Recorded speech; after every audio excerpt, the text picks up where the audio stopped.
He is 100% worth it. He takes it to another level. Oh my God, I just fell in love with it. Thanks so much, Jay. Blew my mind. And it worked. I wanted to buy my thing. Jay is, I would say, the Yoda of sales calls, man. Just talking to Jay, he was so good at just taking what it is, seeing the opportunity and the value and the real reason we are making it. Talk to Jay because he got it. He can definitely help you out. Talk to Jay. You're going to get a lot. You're going to gain a lot. I would absolutely recommend him for any position that you have. Jay's definitely the guy. Give him the chance, give him the opportunity. You won't regret it. He's good at what he does, so I highly recommend him, and I would book him before he is fully booked out.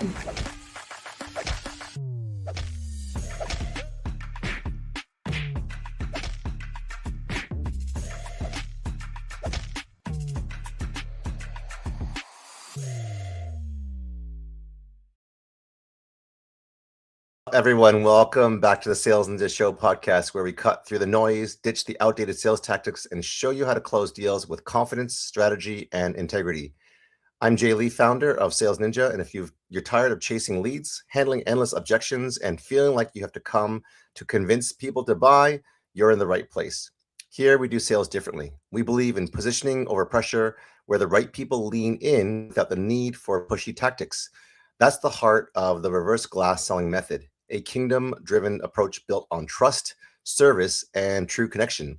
Because when you lead with value, sales becomes effortless. And when you sell more, you can give more. Today's guest is someone who has quietly reshaped how online fitness coaches think about growth.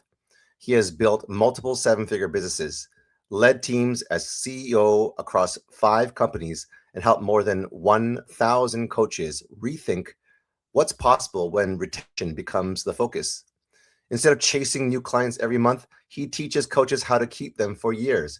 His clients don't last 3 to 4 months. They stay 3 to 4 years. And that shift has added an average of $250,000 or more to their bottom line. He is the founder of Champion Development, an Inc. 5000 company, and the creator of the LTV method, helping coaches scale from $50,000 to $250,000 per month in recurring revenue without adding more hours. Please welcome Michael Chu.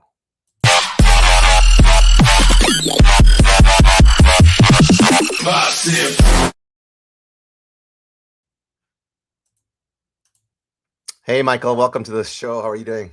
What's going on, Jay? I'm doing great. Awesome. Thanks for having me. Thanks for being here. So that's quite an achievement. I think how you're different very, very clearly from the rest of the people and many which I've talked to in the Sales Ninja Show podcast is that end of the chase of trying to get more new clients every single month, like a Groundhog Day, where we're just resetting every month, where you're adding the LTV method, where you got the longevity, you have people who stay 3 to 4 years, and you add MRR. Before we dive into that, because I'm very, very excited to learn more about how that works. Where did it all begin? Like, did it all begin with your parents being entrepreneurs? Were you selling lemonade on the streets? How did it all start? Yeah. Well, I think I didn't know it started back. I started karate when I was 3. What? Yeah. 3? And when I was 3, and I still train today. I train Muay Thai as well. I train Jiu-Jitsu, etc. And I went on and won 12 national karate championships, etc. So how does that tie into business today? I didn't know that was teaching me that, but the way that I saw my journey unfold in karate from 3 to 33, as an example, a lot of those same principles and a lot of those same lessons I realized could be applied to business. I love that. So you have a true martial arts training from a very young age. You're a true martial artist and a practitioner. You did 12 martial arts champions in karate. You do Muay Thai and BJJ. I had the fortune of doing Taekwondo, Muay Thai, and BJJ. So tell us about the different lessons that you learned from each art. Specifically tied to like business or yeah, how did it translate to life, mindset, winning, business? Yeah, well, specifically to business, and then we'll bring it back to life. I was growing my coaching business, and I did not, and I still do not have a like what most would consider a huge audience. And so, how was I going to grow this thing to impact the number of people I wanted to impact and get to the revenue levels that I wanted to get to? Which for me at the time, I was at like 10 to 40K a month. But I was like, how are people doing 100 to 200 to 300K a month? How do I grow this thing to multiple seven figures? Because I would do the math in my head, and I was like, with the size of my audience, for me to do 100 or 200K a month at like a 3 to 5K fitness offer, I was like, I'm going to have to sell 50 to 100 new customers a month just to do that. And if I was just being honest with myself, Jay, I didn't see that as really possible with the size of my audience at that time. Yeah. And so then I went back to my very first $1 million business, which was an in-person sales organization. And then I also pulled back to like my karate upbringing. And I was like, how do I learn how to not just get clients to pay, but how do I help them see the journey long term in a way that A, is a win for them, not just my company, but truly is in the biggest service for them. And so that's how I took like the lessons of karate, going from a white belt to a black belt, right? And I applied a lot of those same principles to how we coach and how we lead in business, which I also saw make a major difference in the very first business I grew, which had a lot of turnover. We would recruit reps, we would recruit sales reps, but they would turn over on like a weekly or monthly basis. Wow. And even that same business, I remember asking myself, I was like, if I'm going to make this business a 7-figure business, I'm going to have to learn how to not just recruit sales reps, but how to get them to actually stay and perform over the long term. So that's how those things kind of compounded together that led to the model and the principles that I built my own coaching business on today. Oh, I didn't know you had an in-person sales recruiting business. So you recruited salespeople and you also trained them? Yeah. So the first 10 years in business out of college, I was leading sales. I was coaching and recruiting. I was recruiting and coaching sales reps to do in-person sales. So how did you get into that? Like, is it something you just thought of, like, hey, out of college, I'll just recruit and train salespeople? Like, what the heck? While I was in college, I was working at Pizza Hut. And then one day I was like, I need something to pay the beer and gas money more than Pizza Hut. And so I found in a newspaper ad, if I was to date myself all the way back to then, I found a newspaper ad for a sales job. I took the sales role and then I moved up within that company into a management role where I was then recruiting and training the sales reps. Oh, wow. So is it like door-to-door sales for like solar? What was the industry, and what kind of sales was it? It was in-home. It wasn't quite door-to-door. You would set up appointments over the phone, and it was selling Cutco knives, if you've heard of Oh, it. yeah. And so I did that for 11 years. Wow. Over a decade. And we generated millions of dollars in sales, surprisingly, even though I started when I was 19, just trying to make a little extra cash to pay for beer and gas. So were your parents, I mean, you have obviously Asian parents, so were they like, what are you doing? Because you have a college, what did you study, first of all? And did your parents think you were like losing your mind doing door-to-door or like the appointments by home selling knives? Yeah, God bless them. I mean, they definitely didn't get it, but credit and to my mom, she was super supportive. She was one of my first customers, as an example. I don't think she got what I was doing for years, so there's definitely that. But credit to them, they could have been a lot more skeptical and a lot less supportive, especially as Asian parents. But I think because they maybe just didn't quite understand what I was doing, they just trusted and supported me as best as they could. But they definitely were a little confused at what the hell I was doing. Now, we both have Asian parents, and many of the people who are listening to this, the audience who are not Asian may not understand what it's like to have Asian parents. And I don't know what your parents, I can't assume. We have the stereotype of, tiger mom, Asian mom, and tough dad. What was it like? Were they really, really tough, or were they pretty lenient? What was it like? Yeah. I mean, I was the oldest son of 3 kids in an Asian family. Mm-hmm. And so were they tough? Yes. Simple answer. Yes. I mean, and I think on the other side of it all, I'm grateful for a lot of where they were tough. My mom didn't let me quit karate when I was 14 and 16 and 18 every time I tried. And that ended up becoming a huge foundation for a lot of the values and principles that have allowed me to create part of a big part of the life that I have today. But were they tough? Yes. Did I butt heads with my dad a lot? Yes. And did they have high standards in the sense that until I started doing some of my own healing journey, I think the story I would have told in my 20s and my 30s was like the only time I remember my dad really telling me he's proud of me or he loves me is if I won first place or a grand championship. But if I came in second, I don't really have any recollection or memory of him telling me he was proud of me in those moments. So if that helps describe the level of like standard or toughness, yeah, I totally get it. And yes, in Asian stereotype, you can apply the same thing to grades. I remember I got grounded for the entire summer my junior or sophomore year of high school, the first time I ever got a C. Wow, the entire summer. Yeah, not 1 week, not 1 month, the entire summer.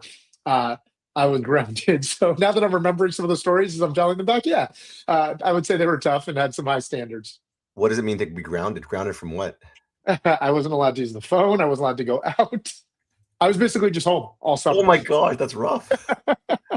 I'm just remembering that story now. I mean, shoot, I'm 40 something now, so that was 25 years ago. But yeah, I'm just remembering that now. Yeah, I was grounded for getting my first C for the entire summer. So they definitely established a high standard. That's tough. Now let's talk about parenting just for a little bit. I don't know how many kids you have and how young they are, but how does your parents' influence on parenting influence yours or not of parenting? I have 3 kids, 2 girls, and we just had a boy at the end of last year who's 4 months old. I think I don't know if this I don't want to project. I don't know if this is true of most, but I think there's many things that I love, appreciate, and honor about how my parents raised me that I take into parenting, family values, learning discipline, and things like that. And then there are also many things that I saw that I also use not from a place of hate or resentment, although there was probably that at one point. But I also saw many things that I don't want to bring into my household. We don't keep alcohol in our house. I grew up around addiction and alcoholism. Wow. And so there are also many things that we do that I do draw from my family, and there are many things that it allowed me to get clear on what I don't want. And one thing that me and my wife Kayla are very committed to in our household today is creating what we just call a safe space for all emotions to be welcomed. Wow. I grew up as a son in an Asian household where it was a lot of like, don't cry and you're okay and stuff like that. And so I think to answer your question, there are many things that I'm so appreciative that I saw from my parents that I want to bring into my household. And I also saw things that I knew I don't. Yeah, I completely resonate. And I completely understand. Let's go into the coaching space. Like, I think what's really interesting and unique about your approach was like, you were doing these $10,000 to $40,000 months, and you're trying to figure out how do you crack the 6-figure month code.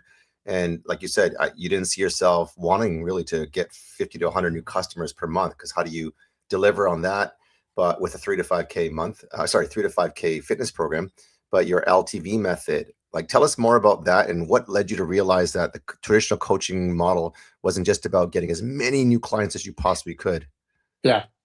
Yeah, and you said you didn't want to get 50 to 100 customers. I mean, shoot, if I could have gotten 50 to 100 customers, maybe I would have. I think it's less that I didn't want to. It's more that I just didn't see with certainty how I would do that or how I would do that consistently. Like, even if I could get 50 customers 1 month, can I do it a second month without having to send 1,000 DMs, without having to like spend 50 grand a month on ads, and without having to post 10 times a day instead of, once or twice. So it's not just that I didn't want to get 50. It's more that I truly didn't believe it was possible with the size of audience that I had.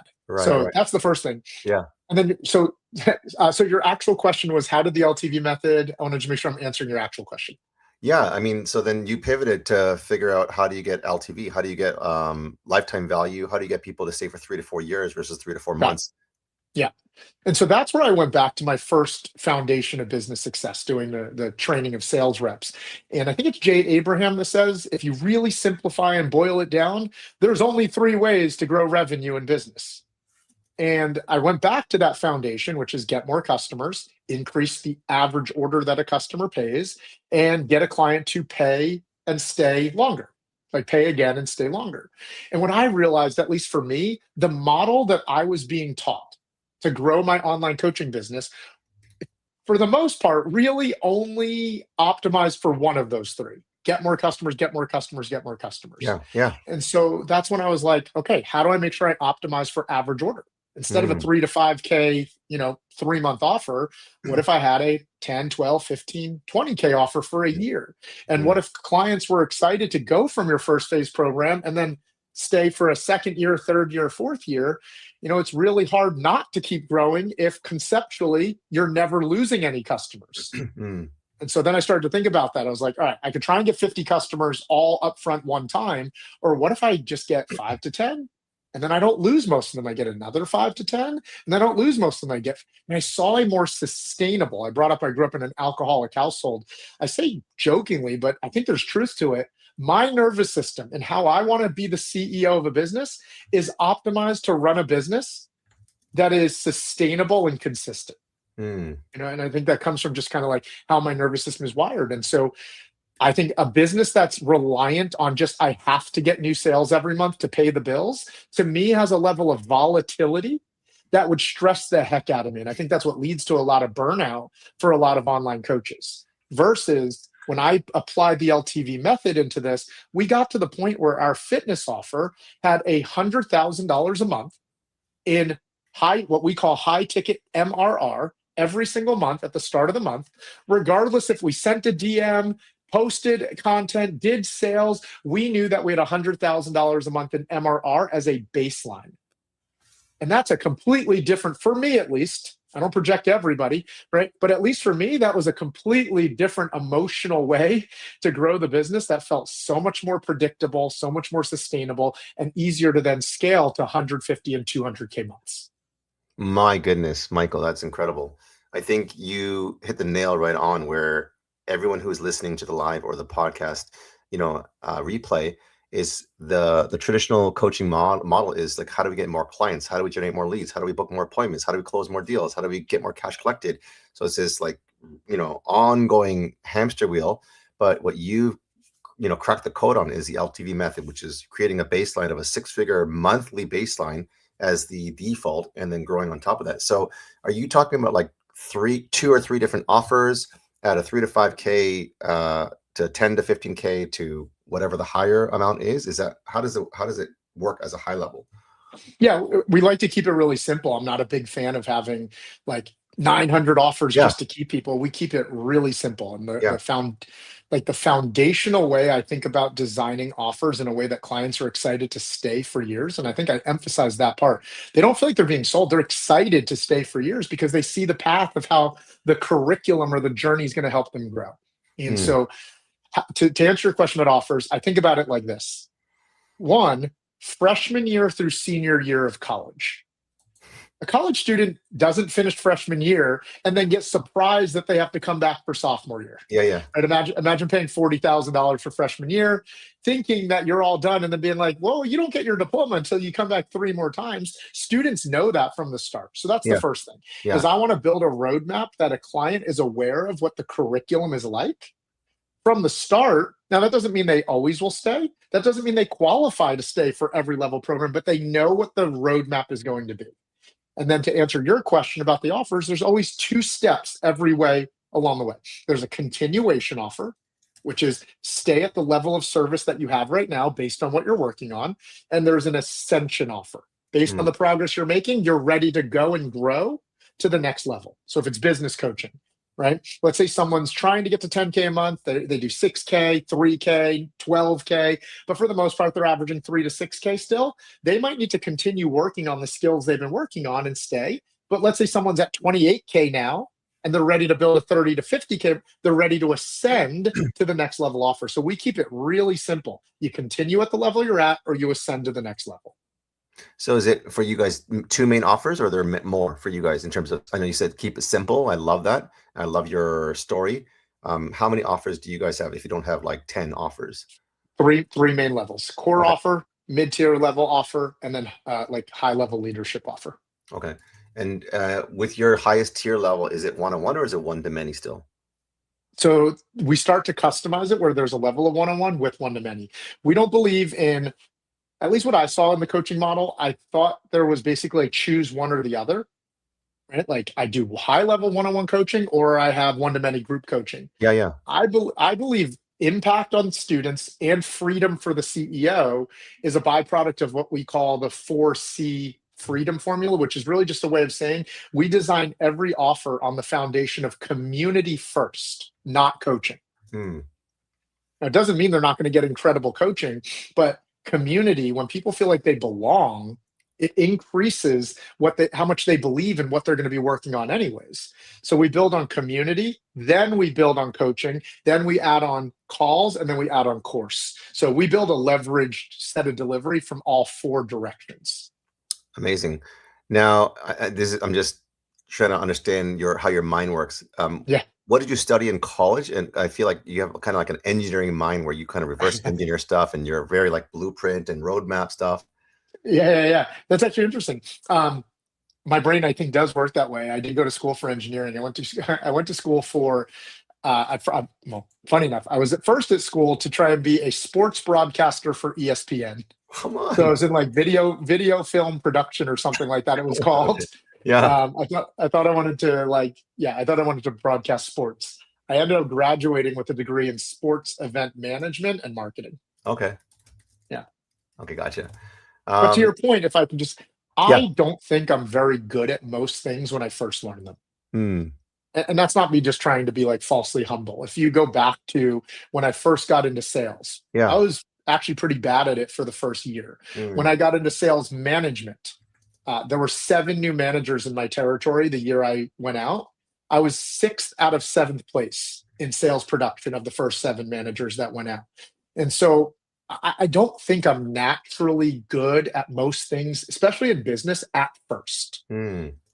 So because of that, my brain has to start to like create frameworks and concepts for me to like learn how to get good at that, which I think then allows me to then duplicate how I got good at it to other people. Versus I've seen a lot of times in sales and business, at least, a lot of times the most like naturally talented person sometimes struggles to teach other people how they do it because it came so natural to them. So that's where my brain thinks in like frameworks and concepts. Well, like let's do the sports analogy. Some of the greatest players have become the worst coaches, right? Because they think like that everyone can be like them and have their power, speed, and their natural talent, but it's not that way. Yes. Yeah. Perfect analogy. So what did success mean to you early on, and how did you break, obviously you talked about the different variables and the systems that helped you get from 10 to 40K to 100K consistent months. What does success mean to you earlier on, and what does success mean to you today? Everyone has a different definition. Yeah. I'm smiling because it was just this Sunday that I redefined what success means to me for the next 10 years. I actually just wrote it down in my journal. I just shared it with my wife on Monday morning. There you go. So I'll start with my new definition of success. A couple of years ago, I'm a believer that if I want to create any new level in my life, I have to first start with transforming myself into that identity. Because we don't get in life just what we say we want. We get in life what we expect. And our expectations, I believe, are a byproduct of who we believe we are. So a couple of years back, I started working on transforming myself into what I call a DAD. And that's just my way of remembering a devoted, all-in dad. That's awesome. And it might sound easy to just say that, but when I had my first daughter, I remember going on a walk with one of my mentors and my friends, and I started bawling into the first year of being a dad. And I remember saying to my friend John, I said, I know I love my daughter, but you're the first person I'm going to admit this to. I think I hate everything else about being a dad. I was really struggling with my own boy-like selfishness, losing freedom, and I was struggling. So a couple of years back, I was like, I want to love being a dad. And so I started working on the identity of a DAD, a devoted all-in dad. So to come full circle, my new definition of success, just as of this Monday morning, is that when I wake up 10 to 20 years from now, my adult children want to enthusiastically raise their kids around me and my wife as well. Is how I'm currently defining success, that I've created the relationships with them and I've created the opportunities for them. Me and my wife got clear on the vision on Monday. We will buy properties for all of our kids to be within driving or walking distance of wherever we are at that time. and they will have a choice to take us up on those properties and live and want to raise their kids nearby us. But of course, just offering someone a home doesn't mean they want to live by you if they don't have a great relationship with you, love you, and want to be around you. And so my new definition of success is that my adult children will want to raise their kids. I love that. With and around me. Devoted all in dad. Is that what you said with DAD? Devoted all in dad. Yeah. You start like a whole swag, like with your hats and Yeah. hoodies. So if I heard you correctly, your new definition as a money share of success is wanting your adult children wanting to raise their kids around you. Yeah. And being within walking distance, and then you would buy the property within walking distance. What if they wanted it in driving distance? Yeah, walking or driving distance. Oh, walking or driving. I'm not committed to it having to be to walking distance. Walking distance was just inspired by my dad's dad, Okay. who kind of laid out that playbook for me to see that vision. He bought plots of land walking distance from his core home for all 4 of his kids to live if they wanted to. And so that's where the walking part comes into play. But driving distance at this stage is okay too. How many of the kids took that offer? 2 out of the 4 of my grandfather. Really? Okay, Yeah. that's neat. Yeah. The 2 girls, the 2 aunts, and then my dad and his brother, my uncles, they chose to go elsewhere. Amazing. So I know we talked a little bit about it, but can you walk us through what the LTV method looks like and how it takes shape in real life, in real time? Yeah. So number 1, I believe coaching is leadership, Mm-hmm. and leadership is taking people somewhere, right? It's having a vision. So it breaks down into 3 main pillars. Number 1 is a roadmap, right? A clear path. And the analogies I use are like freshman year, sophomore year, junior year, senior year. Yeah. It's natural, it's cultural, it's expected, it makes sense, right? The other analogy I use sometimes is white belt to black belt. My daughter, she started jujitsu when she was 3. As early as 3 years old, she could tell us, right? Like she could tell us the belts. Does that mean she'll go on to be a black belt in jujitsu? I have no idea. But it wasn't a surprise to her that after white belt, she would get this belt and then this belt, to the point where she could start to talk about it. And I see a lot of coaches, consultants, agencies, leaders, I see a lot of them get this wrong.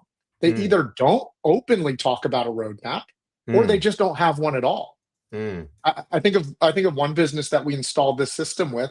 They were already at $2 to $3 million a year. They knew how to get clients, right? But it was always new clients. And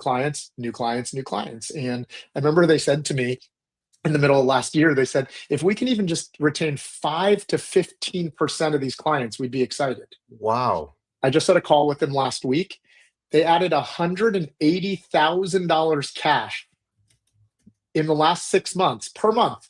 What? Just from learning how to retain these students at 40 to 50% retention. And one of the main things we changed was they just have a roadmap that their clients are aware of. So they're already asking about like, hey, what's the next step? They're not feeling like they're being sold on it, just the same way karate belts or jujitsu belts. It's not like, oh, you're selling me on getting my blue belt now. No, it's like, I know what the trends, like the progress of my development in this skill set is. So there's 3 things. Number 1, a roadmap that allows us to communicate to clients the vision of where we believe we're taking people.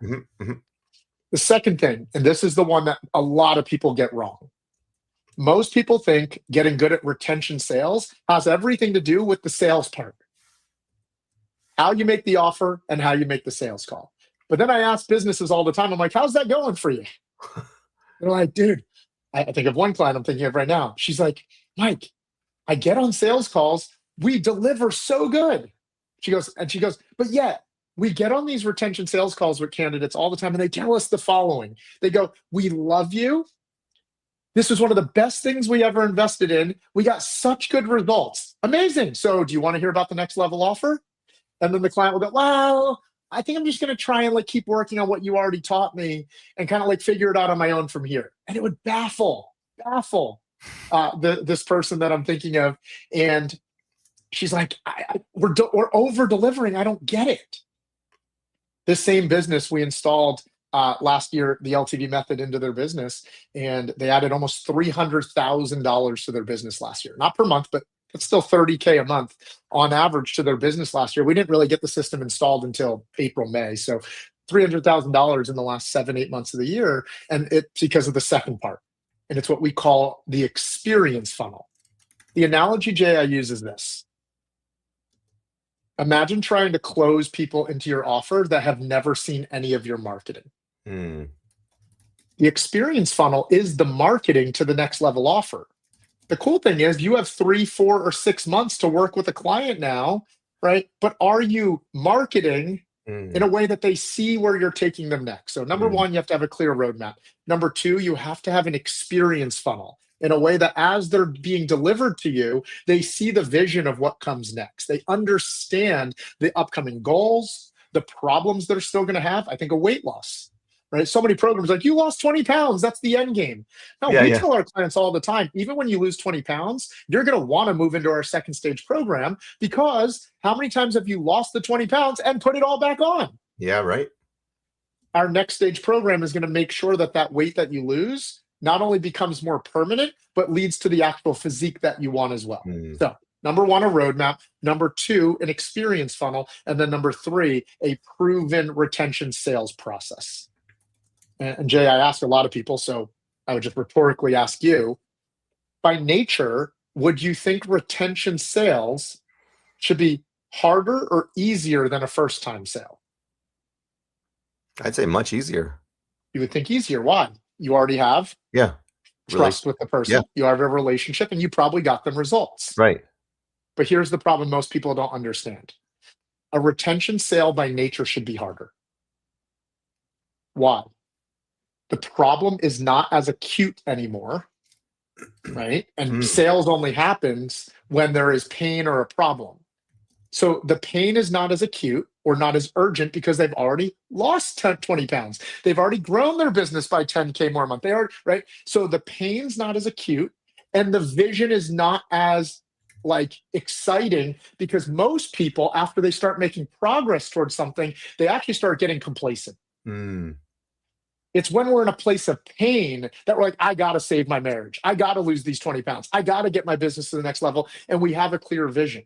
So what most people don't realize is that retention sales by nature, actually by human nature, is naturally supposed to be harder, because it's at the time of retention that most clients think they need retention the least, but you could argue they need coaching the most. And it's that gap that makes retention sales hard if someone doesn't know how to meet a client where they're at that stage, which is why you hear in our industry a lot of times they have 20% retention, 10% retention, right? LTV is not good until they install something like this. And they're oftentimes shocked that many of my students who install this have 60, 70, and 80% what we call absolute retention.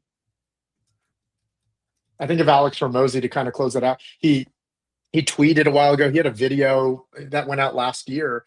And he's like, if you had 100 customers buy your first phase program in 1 year, and you don't have at least 50 of them buying your next level program next year, you don't have good LTV as a minimum baseline. And he just tweeted this the other day. I just pulled it up. If you obsess over acquiring customers, you'll lose them to competitors who obsess over keeping them. If you obsess over keeping customers, you'll never need to obsess over acquiring them. And so I think just most people philosophically aren't thinking about retention the right way. And to answer your question, those are the three main pillars of how we take this, how we install this into businesses and take it to the next level. Beautiful, beautiful. So, when a coach is stuck at, let's say, 10 to 40K months and you get them to 100 to 250K months, what are some, I know you like simple, what are some simple levers or strategic moves that they need to make to get to there? So I want to make sure I'm clear one more time. Simple strategic moves to what?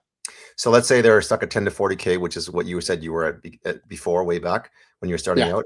And then, you help not only yourself, but your clients get to, let's say, 100, 250K months. It sounds like a huge jump.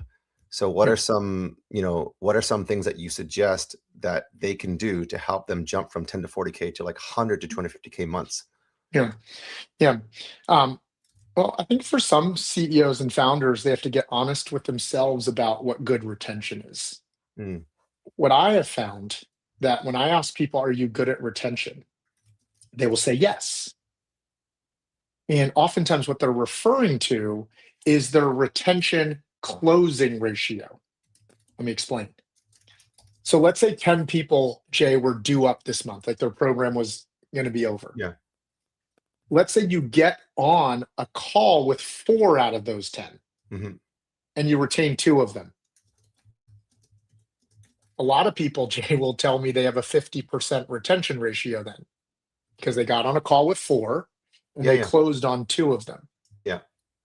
But really, if 10 people were due up this month and you retain 2, you actually only have a 20% closing ratio. That's sorry, right. a 20% retention ratio. That's right. Yeah.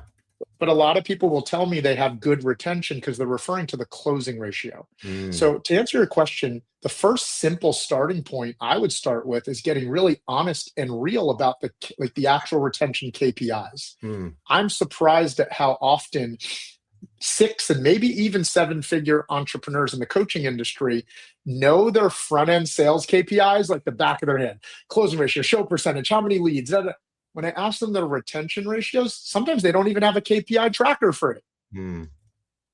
So the first simple thing they can do is know the real numbers. We have a calculator or an audit form for that for people to use that I can send to you, and if your audience wants it. That'd be And amazing. it's a simple calculator for them to see what the real numbers are, and for them to see if they were to just pull one lever, how much revenue they would actually add to their business based on the numbers that we help people get. And it has nothing to do with they should work with us, but just to help them identify, right? Like, wow, I'm leaving 20K a month in profit on the table. I'm leaving 50K a month in profit on the table, because I think a lot of people focus on CAC, but they don't focus on the CAC to LTV ratio, and therefore they're leaving tons of profit on the table. And if you don't believe me, listen to most of Alex Ramone's videos about LTV versus CAC, and he goes on and on about it.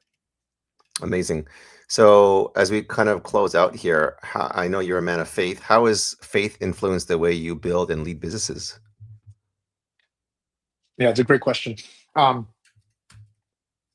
going to answer that question. I'm going to wrap up something I was just answering your last question. Sure. One other simple lever people can do is take a piece of paper out and write the story down of their own journey after they had some progress and momentum. Let me explain. One of the reasons some people struggle to get really enthusiastic about what their next level offer is going to be is they start just selling features. Like, yeah, like let's just continue work. Like, let me just continue giving you your macros, or let me just continue having a one-on-one call with you. So they start selling features instead of benefits. And so I see another mistake a lot of people make is they actually start lowering the price of their program at their retention offer, because like, well, I already taught them a lot of the information. And so we just want to continue. So now it's just backwards how most people do that. So the simple exercise people can do is take out a piece of paper and write down their story after they had some progress. What do I mean? Maybe go back to your fitness journey, but now write the story after you had already lost the first 15 pounds. What were you still unsure of? What were you still insecure about? What dreams and goals did you still have? And most people are like, I'm scared that I would never be able to eat ice cream again, or I would be tracking macros till the day I die, or was I really going to keep this off? Or business, sure, maybe you got to 30K. What were you still unsure of? Man, can I really make 30K consistent? Can it make this more profitable? Am I going to be working 7 days a week forever? And the more you can identify what the pains and problems were for most people after that first stage, it then becomes aligned and simple to identify what the second stage offer is. So that's another simple exercise that people can do as well. I love that. You asked about faith. What's that? You asked about faith. Yeah. How does faith influence the way you build and lead businesses? Yeah. The simple answer is everything.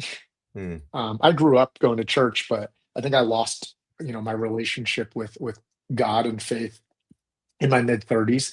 After I got divorced, I was drinking too much. I gave up alcohol and I'm sober 7 years now this summer, but it was a really interesting part of my life in my early to mid-30s. Wow. I had made millions of dollars in my 20s, and I did everything that Asian parents and society should tell you to do. Get good grades, go to a good college, make good money, work my tail off, and then get married. And I was riddled with anxiety. I lacked purpose, and I was really lost. And I even got to a point where I believed that I had sinned too much. I had done too much stupid shit. That God no longer even loved me. And then a couple years back, I was in Tulum, which sounds a little woo, just doing a breathwork session. Not I wasn't even doing plant medicine, or I wasn't on any elevated states. And just from breath work, I had this moment where I felt true trust and surrender to God. And since that day, trusting and surrendering to God has been a foundation of my entire business. When I'm stressed, I trust and surrender. When I want to take things to the next level, but I'm trying to force it on my own will, I trust and I surrender. When I'm unclear or certain, yes, I have coaches, I have mentors, I listen to podcasts, but I also trust and surrender. And then lastly, when I say trust and surrender, I ask to get out of my own way and out of my own ego. And I ask for God to use every part of me, my mind, any skills, any talents that, he has blessed me with, to use me. And then this is to close. This is a mantra I've said for years now. When I'm feeling like I'm in my own head, I'll close my eyes and I'll just say, God, plant the message in my mind, plant the message in my heart, and put me in front of the right person in the right situation at the right time. I'm not here to necessarily feel like I have to serve everyone out there, but put me in front of the right person at the right time in a way that allows me to speak to them or serve them or help them with their health, wealth, and happiness in whatever way, serves you. And so I'll say things like that in a way that allows me to just get out of my own way and trust that whoever I'm meant to serve, whoever I'm meant to serve, I will be put in their path at the right time. And so I don't know if that's the answer you're looking for, but that is my truth about how God plays in business. That's a great answer. I'm very satisfied with that. It makes me think, as I reflect on what you're saying in real time, that you're a prayerful man, you're reflective, you journal, you contemplate. That's something that a lot of people do not do or have lost the art of. So I'm reminded, even for myself, about journaling and reflection and, breath prayers and stuff like that. So thank you for that. My pleasure. I ask a lightning round to end the podcast, which is, when I say a question, what's the first thing that comes to your mind? Okay. Let's do it. So one metric every coach should track daily. Their plus minus metric. What does that mean? Okay, so it's not one that everybody tracks. Plus minus is where you're at for the month. How many new sales have you brought on?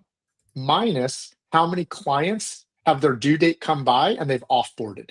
So for example, if I brought on 5 new clients so far this month, but I've also offboarded 5 clients that were due up, I'm technically at a 0. I see. So my business is flat. But if I've brought on 5 new clients, but I've only offboarded 1, I'm at a plus 4. And a plus 4 every month for a year puts you at a plus 48 at the end of the year, meaning you have 48 more paying clients a year from now than you did a year before paying you. It's really hard for your business to not grow when you're winning the plus minus game. And especially for coaches who have a smaller audience, don't have a huge ad budget, they don't feel like they get a ton of leads. That metric is exactly how I grew my fitness coaching business from 50K a month to 150K a month, as an example, by just paying attention to that number. Wow, that was amazing. A belief about business that you had to unlearn. Yeah. I remember the day I was having a call wanting to go from 80K to 100K a month. And the belief that I had growing up with farmers as grandparents and growing up in sports, a belief that I had deeply ingrained in me is the harder I work, the more I'll make. Which I think really served me, to 20 to 50, 20 to 80K a month. And I worked my tail off at that stage. But interestingly enough, I was stuck at 80K for like a year. And one of the reasons I believe that is because I believe the harder I work, the more I make. But I was already, if I was honest with myself, for the most part at the cap of how much I could work.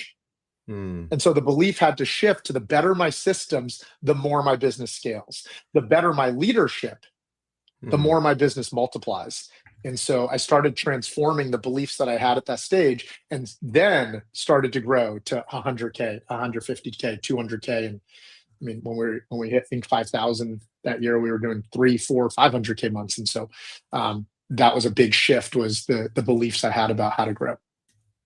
Amazing. What's the fastest way to increase client lifetime value? Good question. Fastest way. The first thing that comes to mind is prioritize community. Right? People, when they feel like they're a part of something, right? People don't want to abandon something they feel like they belong to and feel they want to be a part of. And on top of the fact, I asked AI at the start of the year, I said, which agencies, coaches, and consultants are going to struggle in the next 1 to 5 years, and which ones are going to thrive and survive? And it basically gave me, I think, 5 or 6 main bullet points. But Jay, interestingly enough, the first 2 main bullet points they said are the ones that foster community and the ones that have really strong retention and LTV. Wow. Okay. Love it. What's the best investment that you've made in your business? Every time I invest in my personal development first. Yes, business coaching and yes, strategy is important, but anytime I make an investment into knowing myself more deeply. Amazing.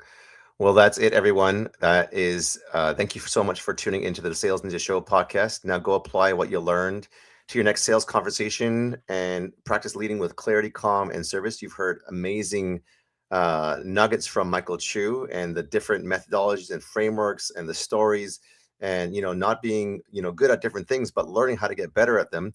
If you're ready to master faith-driven sales psychology and close high-ticket deals with integrity, head over to gosalesninja.com to book a free call. We're here to help you sell with confidence and serve from a place of purpose. If you guys want to get your free business scorecard with Michael Chu, go to free.champdev.com/scorecard. It's in the show notes. So get your free business scorecard. Thank you so much for that gift. And remember, your work is stewardship. Keep your eyes on God. Stay faithful in the small steps, and we'll see you in the next episode. Thank you so much, Michael, for your time and so much for your talent. Sell more to give more. Take care for now, guys. Thanks for having me. Okay, take care.